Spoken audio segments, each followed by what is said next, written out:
بسم اللہ الرحمن الرحیم۔ عزیزان محترم، ہم اپنی زندگی میں جتنا ہمارا عقیدہ ہے، کیا ہمارا عمل ویسا ہے؟ کتنی چیزیں ہم جانتے ہیں اپنی زندگی میں؟ ہمارے استاد کہتے تھے جب ہم حوضے گئے تو لوگ سوال کرتے تھے کہ جب ہم حوضے نہیں آئے تھے تو ہماری نمازوں میں بڑا گریا تھا کہ بڑی درد تھی کہ حوضے آئے، جب حوضے آئے تو نہ وہ درد ہے نہ وہ گریا ہے، معاملہ کیا ہوا؟ تو وہ انہوں نے بتایا روایات میں ہے کہ وہ آدمی جو جتنا جانتا ہو اور اتنا عمل نہ کرے تو اس پر 70 بلائیں نازل ہوتی ہیں، اور سب سے آخری بلا یہ ہے اس کی عبادت سے حال چھین لیا جاتا ہے۔ یعنی کیا؟ یعنی آپ بہت کچھ جانتے ہیں مگر آپ عمل نہیں کرتے۔ اب آپ یہ نہیں کہہ سکتے کہ بھائی اب آج کل دیکھیں ہم تو بڑا ماڈرن دور ہے، ٹیکنالوجی آپ کی فنگر ٹپس پہ ہے، ہر چیز آپ ڈھونڈ لیتے ہیں۔ تو آج اگر دینی مسائل کو آدمی نہ جانتا ہو، نجاست کیا ہے، نماز کی واجبات کیا ہیں، طہارت کیا ہونی چاہیے، لباس کیسا ہونی چاہیے، جگہ کیسی ہونی چاہیے، نماز کے واجب ارکان کیا ہیں، نماز میں اگر کوئی چیز بھول جائے تو سجدہ کہاں کرنا ہے، خوب یہ ساری چیزیں مشکل تو نہیں ہے، اب آپ کی فنگر ٹپس پر ہے۔ آپ ویب سائٹ، یوٹیوب، ہر چیز موجود ہے، ویڈیوز موجود ہیں علماء کی احکامات کی۔ اب بھی اگر کوئی نہ سیکھے تو قصور کس کا ہے؟ ویسے تو آپ پوری دنیا کی چیزیں ڈھونڈتے رہتے ہیں اس کے اندر، لیکن یہ نہیں سیکھ رہے، قصور کس کا ہے؟ ہمارا قصور ہے۔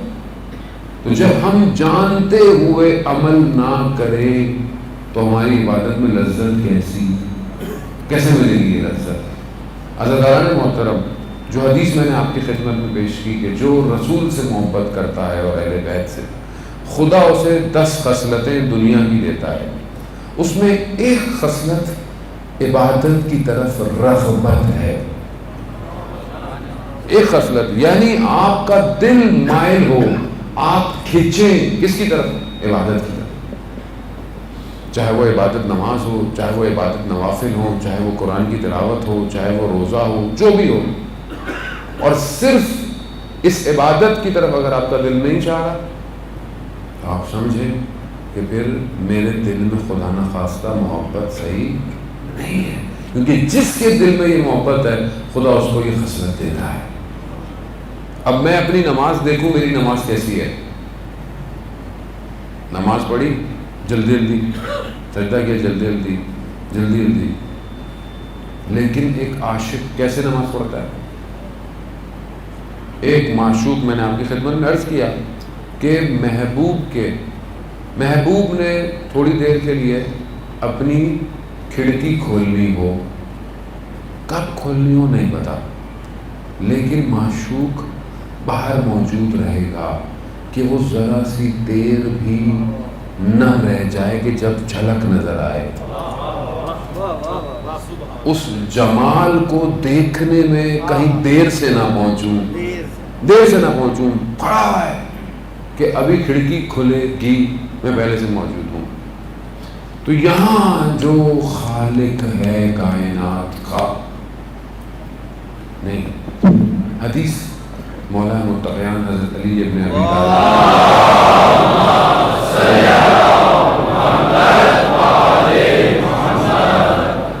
حدیث ہے کہ 3 طرح کی عبادتیں ہیں۔ پہلی عبادت کیا ہے؟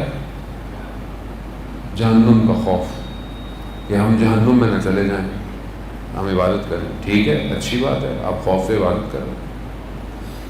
دوسری عبادت جنت کی لالچ، کہ بھائی عبادت کریں گے جنت ملے گی، تو بھی بری بات نہیں ہے۔ یعنی ایک شخص رات کو تہجد پڑھتا ہے، کیوں پڑھتا ہے؟ کیونکہ اسے پتا ہے کہ تہجد پڑھنے والے کے چہرے پر نور ہوتا ہے، شاید وہ اس نور کے لیے پڑھتا ہو۔ ایک شخص رات کو تہجد پڑھتا ہے، اس کا ثواب کیا ہے؟ اس کا ثواب یہ ہے کہ اس کی عمر میں اضافہ ہوتا ہے، اس کی عمر طولانی ہوتی ہے، اچھی بات ہے۔ ایک شخص تہجد پڑھتا ہے، اس کے رزق میں وسعت ملتی ہے، اچھی بات ہے، پڑھتا ہے، ریکوائرڈ ہے، سودا کر رہے ہیں نا آپ بھائی میں عبادت کر رہا ہوں پروردگار تو اس کے بدلے مجھے کیا دے رہا ہے، بری بات نہیں ہے، لیکن ایک عبادت ایسی ہے مولا فرماتے ہیں کہ جو بغیر کسی خوف کے ہے، بغیر کسی لالچ کے ہے، یعنی تو پرستش کے لائق ہے، تو عبادت کے لائق ہے، تو عبادت۔ اب میں جو عبادت کر رہا ہوں اس مجھے کچھ نہیں، مجھے تو جہنم کا خوف نہیں، مجھے جنت کی لالچ نہیں، کیونکہ تو نے مجھے بنایا ہے، تو میرا خالق ہے، تجھے نہیں کروں گا عبادت تو کیسے کروں گا؟ یہ جو عبادت ہے یہ ظاہر اولیاء کی عبادت ہے، صالحین کی عبادت ہے، ہم لوگ بہرحال میں کہاں آپ لوگ یقیناً ایسی عبادت کرتے ہوں گے، لیکن یہاں پر کیا ہے کہ یہ تو تھوڑا مشکل بات کر دو تو ظاہر ہے ہم اپنے آپ کو فوراً پیچھے کر لیتے ہیں، مولانا ہم کہاں، وہ تو امام تھے، اچھا امام تھے تو امام کے صحابی بھی تو تھے، اچھا وہ تو امام کے صحابی تھے تو پھر اور نیچے آئیں، عزیزان محترم، وہ سادی سی چیز کیا کر سکتا ہے آدمی کو کوئی بڑا شخص بلائے، کوئی بڑا شخص بلائے، کوئی بھی بڑا شخص ہو سکتا ہے، ہر شخص کے لیے بڑا شخص کوئی اور، کوئی بڑا کمپنی کا ڈائریکٹر ہو سکتا ہے، کوئی آپ کو وزیر بلا سکتا ہے، کوئی پریزیڈنٹ بلا سکتا ہے جس سے آپ کو کام ہو۔ اب جب وہ آپ کو بلائے تو آپ اس وقت پہ پہلے پہنچتے ہیں کہ نہیں پہنچتے؟ اور آپ کا شاید تھوڑا سا کوئی کام اس کے پاس پھنسا ہوا ہوتا ہے، وہ بھی ظاہر میں۔ اب جس کے قبضے میں کائنات ہو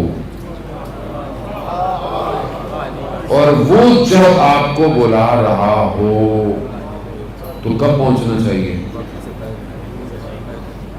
اتنا تو حق بنتا ہے نا اس کا کہ آپ وقت پہ آ جائیں، اگر آپ وقت سے پہلے نہیں آ سکتے۔ یہاں محبوب جو ہے وہ ایک جھلک دکھانی ہے، ساری رات بیٹھا ہوا ہے، ساری رات جاگ رہا ہے کہ ایک لمحہ دیدار ہو جائے، اور وہ روایات کہتی ہیں کہ جب اذان ہوتی تھی رسول کے چہرے کا رنگ تبدیل ہو جاتا تھا، پوچھتے تھے یا رسول اللہ کیا ہوا؟ کہا خالق بلا رہا ہے، خالق بلا رہا ہے۔ خالق کو سمجھیں، خود آئمہ کی زندگیوں میں ان کے چہرے کا رنگ تبدیل ہو جاتا تھا جب خدا کی بارگاہ میں۔ کیا ہے؟ خصلت ہے یہ کہ جس کے دل میں رسول اور اہل بیت کی محبت ہو اس کی عبادت کی طرف رغبت ہوتی ہے، کھینچا ہوا جاتا ہے عبادت کے لیے، کھڑا رہتا ہے سجدوں میں، طلانی، اسے لذت آتی ہے۔ اللہم صلی علی محمد وآل محمد، اللہم صلی علی محمد